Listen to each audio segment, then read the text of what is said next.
more analysis now. Let's bring in NewsNation political editor Chris Stirewalt. Chris, great to speak with you again.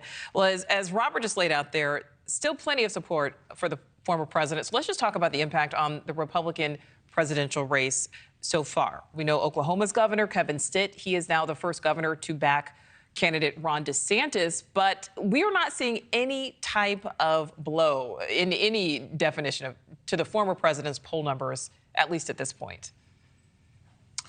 Well, I would say this. There's a little softening that we've seen for Trump's numbers, but that's sort of immaterial. We're a long way out, and he's got basically half of the support in the party, and that's a lot. And it's a kind of dominant front-runner position that you seldom see, certainly in a better position than a lot of people have ever been in running for an open seat like this one.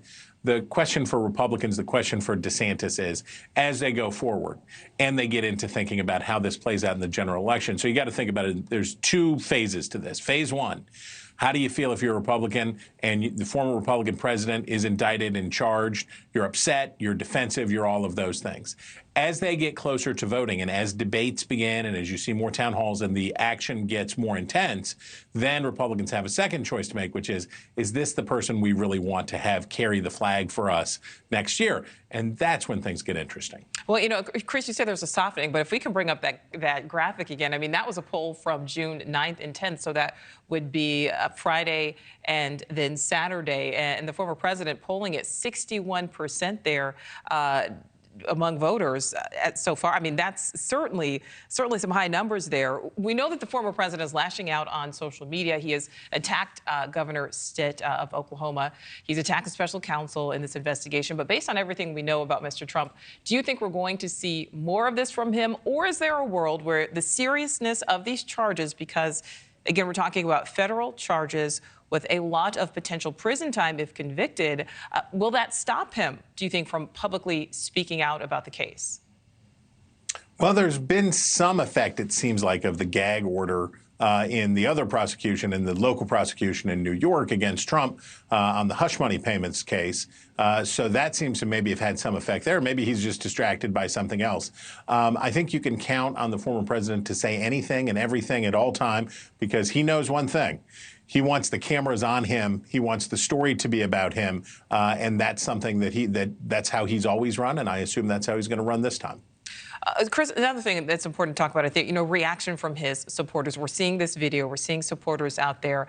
But let's talk about some of the more high-profile supporters. Former Arizona gubernatorial candidate Kari Lake, Arizona Congressman Andy Biggs, Louisiana Congressman Clay Higgins, all with reaction, which includes language about being gun owners, war phase, perimeter probe.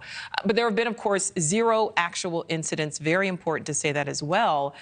But reaction is certainly strong when it comes to some of his most vocal supporters.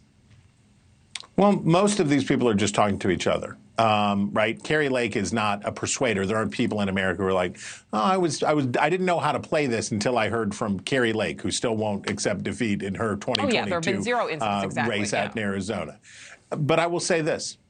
We learned on January 6, 2021, that there are consequences, right? That these kinds of things have consequences. And you can see Trump trying to be cautious about it, or his campaign trying to be cautious about it, using words like peaceful, pushing that out there. But as you say, there are other voices like Andy Biggs talking about an eye for an eye and this is a war and this is all of this stuff. You can see why federal authorities are very much on edge. The thing that no doubt Democrats are hoping for is that the reaction will be so unhinged or so outraged among Trump supporters that it further discredits Trump in the eyes of persuadable swing voters. What Democrats are watching and what they're hoping is that the Republican Party just rips itself to shreds around this stuff and fighting over Trump's guilt or innocence or whether to defend him or not defend him, and that he emerges from the process as the nominee, but so badly hobbled that he can't really compete for the presidency. Yeah, and again, no incidents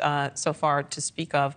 Chris, my last question for you. Let's talk about the former president's strategy as we move forward here, because we saw him on the campaign trail over the weekend. Robert Sherman just speaking to that. There are really no signs that he's changing other plans when it comes to his presidential run, at least at this point. Well, look, the first indictment helped him. It raised his profile. It made him seem like a victim in the eyes of a lot of Republicans, and they rallied to him. This situation is different. We've heard from former Attorney General Bill Barr, who worked under Trump, and many other legal analysts on the right. These are very serious charges that, as you pointed out, carry serious penalties with them. And there's little debate about whether or not Trump did the things that he's accused of. The debate is whether it was appropriate to charge a former president. I think as those things sink in, whatever Trump wants to do and however he's going to run, there will be a moment of decision for Republican voters as to whether or not this is something that they want to have to drag with them into the general election. Thank you for watching. Go to newsnationnow.com to find News Nation on your television provider. And don't forget to click the red subscribe button below to get more of News Nation's fact-driven, unbiased coverage.